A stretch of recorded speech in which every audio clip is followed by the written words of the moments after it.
Halo teman-teman, selamat datang di channel Super Nime. Kita akan membahas seputar One Piece. Sebelum lanjut ke video, mari kita dukung channel ini dengan klik tombol subscribe dan nyalakan lonceng notifikasinya juga ya. Selamat menonton. Pada video kali ini, kami akan membahas One Piece chapter 978, yang tentu saja bagaimana pasukan aliansi Luffy sudah masuk Onigashima.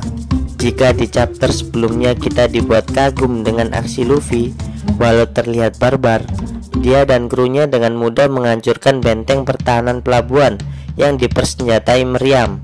Tak hanya itu, di akhir chapter juga diperlihatkan kedatangan Flying Six.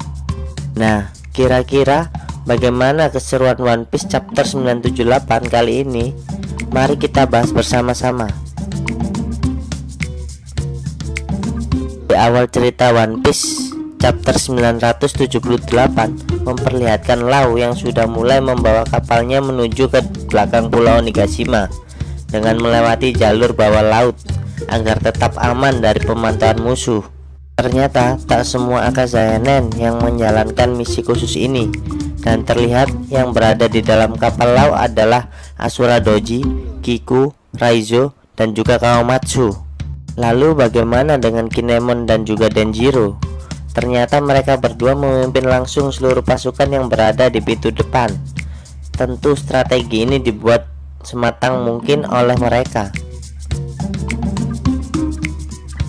Di sisi depan pintu masuk pelabuhan, para aliansi Kinemon dengan luasnya masuk Onigashima tanpa ada penjagaan yang ketat di sana. Tentu hal ini disebabkan karena mereka sedang berpesta di istana Kaido, hingga pasukan yang menjaga di sana sangat sedikit. Itu pun mereka dalam keadaan mabuk. Tapi hal itu tidak membuat aliansi Kinemon lengah dan tetap waspada jika secara mendadak diserang. Nah, Luffy dan juga sebagian aliansi sangat terkejut melihat penampakan markas Kaido dari dekat yang begitu besarnya. Di saat itu pula Usopp melihat ada penjaga yang menyadari keberadaan mereka. Dengan sigapnya Usopp langsung menembakkan peluru yang berubah menjadi tanaman. Tanaman itu ternyata memiliki efek yang membuat korbannya tertidur pulas. Memang tindakan yang sangat cerdik dari sniper bajak laut topi jerami. Para pasukan aliansi Luffy yang merasa aman dari anak buah Kaido langsung memarkirkan kapalnya di pelabuhan. Tak banyak menunggu lagi, mereka semua yang ada di dek kapal langsung turun ke pelabuhan Onigashima. Nah, ada yang unik di sini. Semua kapal yang telah kosong langsung dihancurkan.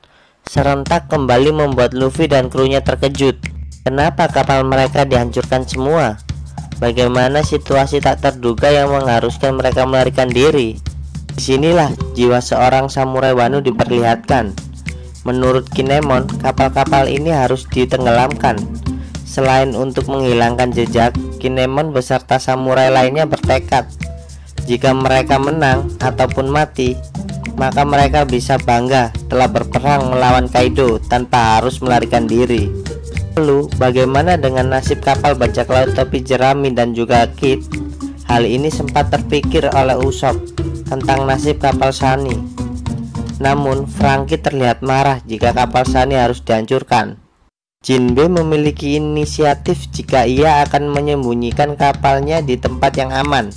Mungkin hal ini juga akan dilakukan oleh bajak laut Kid. Setelah turunnya pasukan samurai dari kapal dan melintasi jembatan, Chopper dan Sanji melihat hal aneh di seberang jembatan. Pasukan Kaido bermunculan sejak kapan mereka berada di sana. Ternyata mereka bukanlah pasukan Kaido, melainkan para samurai tadi yang secara cepat merubah penampilan mereka menjadi anak buah Kaido. Apakah mereka membawa kostum? Tentu tidak. Ini adalah kemampuan unik dari seorang Kinemon. Dia mampu menyulap kostum rekan-rekannya dengan cepat. Kemampuan Kinemon ini tak hanya sekali ini saja diperlihatkan.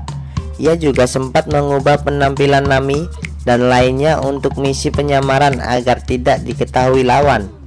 Dan ternyata kemampuan Kinemon ini tak hanya mampu mengubah penampilan satu atau dua orang saja, melainkan dengan jumlah yang cukup banyak bisa ia lakukan. Bayangkan pasukan aliansi yang begitu banyak jumlahnya ribuan, mampu ia rubah penampilannya menjadi anak buah Kaido, termasuk Luffy beserta krunya dan juga Kid beserta krunya. Penyamaran ini berdampak cukup penting karena akan memudahkan mereka masuk dalam istana tanpa harus dicurigai oleh musuh, mengingat pakaian mereka yang sama dengan anak buah Kaido. Lalu, apakah kemampuan Kinemon ini memiliki kelemahan? Tentu saja ada. Menurut Kinemon, penyamaran ini akan luntur dan akan kembali normal jika melakukan dua hal.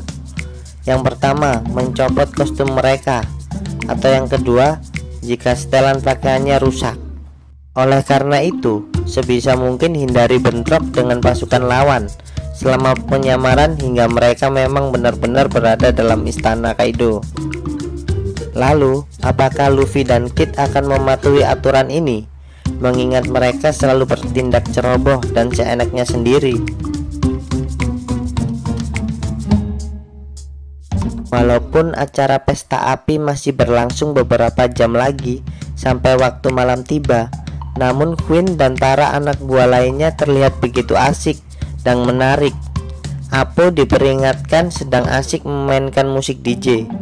Nah, Queen mulai mengabsen satu persatu kelompok anak buah Kaido, dimulai dari Waiters yang merupakan anak buah Kaido yang belum memakan buah iblis ataupun Smile, lalu Pleasure yang memakan buah Smile gagal, kemudian Gifter yang merupakan pemakan Smile yang berhasil. Gifter Elite merupakan semua anak buah Kaido pemakan Smile. Absen ini kembali berlanjut dengan menyebut Tobiropo atau Flying Six, namun tak ada jawaban hingga Queen menyebut mereka sebagai orang aneh. Nah, setelah mengabsen para samurai Orochi, ternyata di sana juga turut hadir anak Big Mom.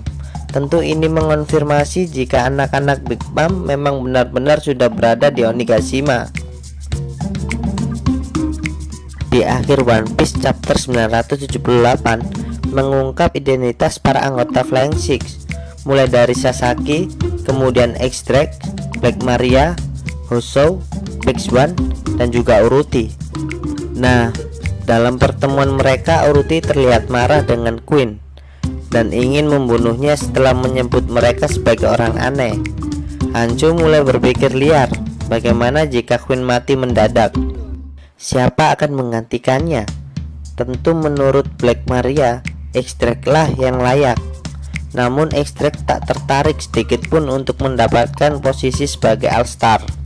Hal ini kami yakin karena X-Drake lebih nyaman dan lebih leluasa selama penyamarannya sebagai salah satu Flying Six. Sasaki senang dengan pernyataan X-Drake karena dia menginginkan posisi tersebut dan bukan Big Swan. Mendengar hal itu, Uruti marah dan ingin menghajar Sasaki. Black Maria menyukai sifat Uruti yang tak takut pada siapapun.